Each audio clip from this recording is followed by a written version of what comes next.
Anda sering merasa lelah, badan lemas hingga kepala terasa pusing. Waspadalah, bisa jadi hal tersebut merupakan gejala dari anemia. Salah satu cara membantu mengatasi anemia adalah dengan mengonsumsi makanan yang mengandung nutrisi yang tepat.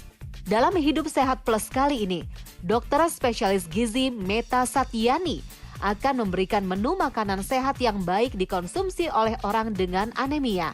Apa saja bahannya dan bagaimana cara membuatnya? Yuk kita simak.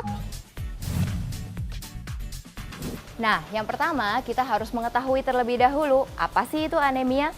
Anemia adalah suatu kondisi di mana sel darah merah atau hemoglobin jumlahnya kurang dari normal. Pada wanita dikatakan anemia bila hemoglobin kurang dari 12 gram per desiliter, sementara pada pria bila kurang dari 13 gram per desiliter. Ada beberapa gejala yang dapat timbul bila Anda mengalami anemia. Misalnya seperti mudah lelah, wajah pucat, kemudian jantung berdebar dan juga sulit berkonsentrasi. Ada beberapa penyebab yang menyebabkan kejadian anemia, seperti kekurangan zat besi, kekurangan asam folat, dan juga kekurangan vitamin B12. Selain itu, beberapa kondisi medis, misalnya terdapat perdarahan, kemudian penyakit kronis, dan juga adanya anemia hemolitik dapat juga menyebabkan kurang darah. Lalu pemirsa, apa sih hubungannya sarapan dengan anemia? Sarapan sebelum jam 9 adalah suatu kebiasaan baik yang dapat memenuhi kebutuhan energi sebanyak 15-30% dari kebutuhan energi total harian kita. Bila kita kekurangan energi, maka energi untuk membuat sel darah merah akan terganggu. Akibatnya kita akan rentan mengalami anemia. Banyak penelitian yang sudah meneliti akan hubungan antara anemia pada remaja dan anak dengan sarapan. Dan hasilnya, beberapa penelitian di Indonesia menemukan bahwa remaja yang biasa makan sarapan memiliki asupan protein, karbohidrat, dan serat yang jauh lebih tinggi dan juga asupan lemak yang lebih rendah. Bahkan beberapa penelitian di Indonesia juga menemukan bahwa anak dan remaja yang tidak terbiasa sarapan memiliki resiko mengalami anemia 1,2 hingga 2 kali lipat.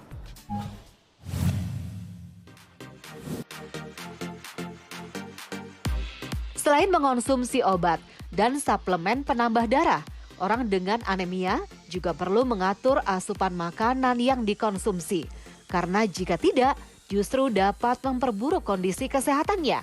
Lantas, makanan jenis apa saja ya yang harus dihindari oleh orang dengan anemia? Yang pertama yaitu makanan yang mengandung kalsium, misalnya seperti susu, keju, ataupun yogurt. Mengapa? Karena kalsium dan zat besi bila dikonsumsi secara bersamaan akan berkompetisi di dalam tubuh untuk diserap. Sehingga bila kita mengkonsumsi makanan yang mengandung tinggi zat besi, maka harus diberikan jeda ketika ingin melanjutkan makanan yang mengandung kalsium tinggi. Yang kedua yaitu adalah tanin. Tanin sebenarnya adalah zat alami yang berada di dalam tumbuhan. Pada makanan banyak ditemukan pada teh hitam, teh hijau, atau juga kopi. Tanin dapat menghambat penyerapan zat besi. Sehingga bila kita mengkonsumsi makanan yang tinggi akan zat besi, sebaiknya tidak dilanjutkan dengan mengkonsumsi kopi ataupun teh.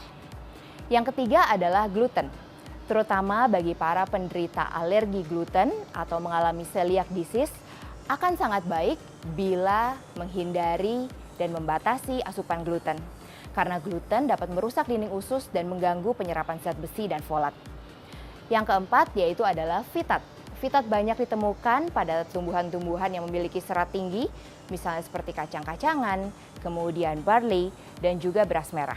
Fitat sendiri bila dikonsumsi setengah sampai 1 mg atau bahkan mencapai 5 sampai 10 mg diketahui dapat menghambat penyerapan zat besi hingga 50%. Dan yang terakhir adalah asam oksalat. Makanan-makanan yang mengandung asam oksalat seperti coklat, kacang tanah, dan peterseli harus dikonsumsi secara bijaksana karena dapat menyebabkan anemia. Kali ini saya akan membagikan resep yang tepat untuk penderita anemia.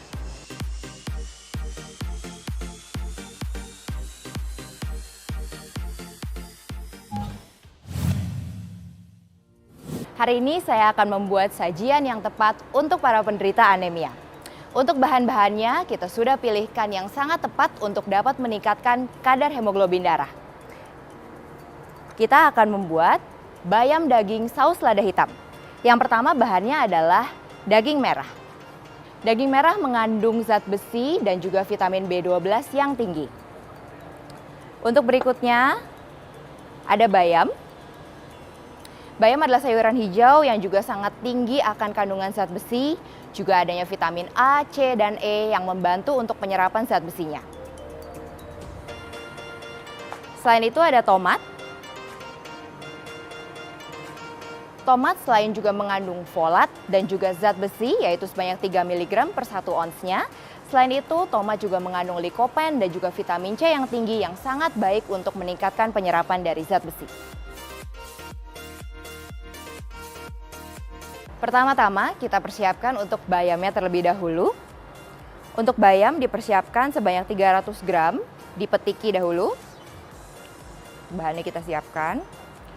Sambil dipersiapkan untuk airnya sebanyak kurang lebih 250 ml. Tunggu sampai mendidih sambil kita memetiki bayam. Kemudian kita juga persiapkan 2 siung bawang putih yang sudah kita iris sebelumnya. Jangan lupa juga dipersiapkan bumbu garam dan merica untuk menambahkan rasa.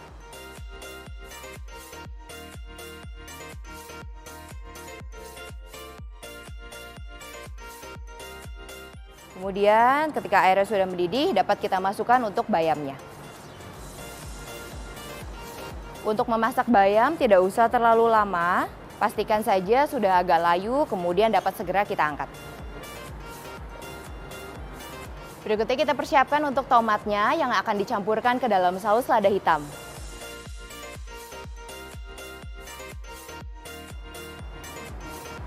Nah, dapat kita lihat bayamnya sudah matang. Berikutnya kita akan membuat daging saus lada hitam. Yang pertama, setelah kita menyiapkan bayam yang sudah ditiriskan, hasil rebusan dengan bawang putih tadi, kita persiapkan wajannya untuk menumis mempersiapkan daging dan saus lada hitamnya.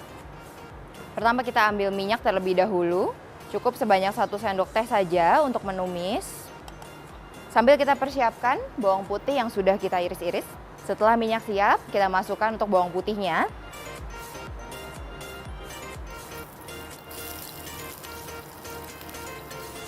Nah, bila pemirsa menyukai campuran juga dengan bawang merah, dapat ditambahkan bawang merah ke dalam sajian saus lada hitam.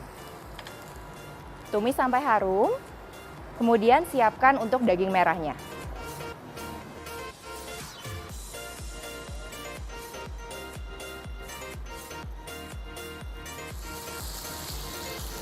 Untuk bayam sebanyak 300 gram, diperkirakan dagingnya sebanyak 250 gram ya. Sambil kemudian dimasukkan untuk tomatnya.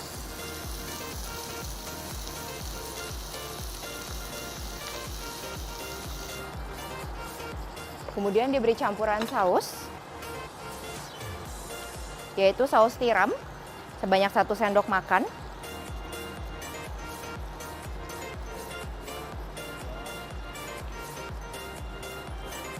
Kemudian berikutnya kecap manis sebanyak 1 sendok makan juga.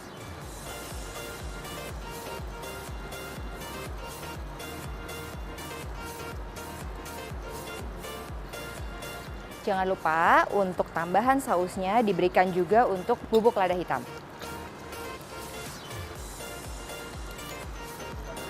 Nah, sambil ibu-ibu di rumah boleh dilakukan pemeriksaan rasa. Jika memang dirasa bisa untuk ditambahkan merica kembali atau perlu ditambahkan bubuk lada hitam lagi, boleh ditambahkan. Ketika daging saus lada hitamnya sudah matang, kita akan menyiramkannya di atas bayam yang sudah kita siapkan tadi. Nah, daging sendiri adalah sumber besi heme, yang mana konsumsinya akan sangat baik bila digabungkan dengan bayam, contohnya yang merupakan sumber besi non-heme. Karena ketika daging atau sumber besi heme dikonsumsi, maka di dalam tubuh akan dilepaskan asam amino yang membantu penyerapan zat besi non-heme, yang penyerapannya hanya setengah dibandingkan besi heme.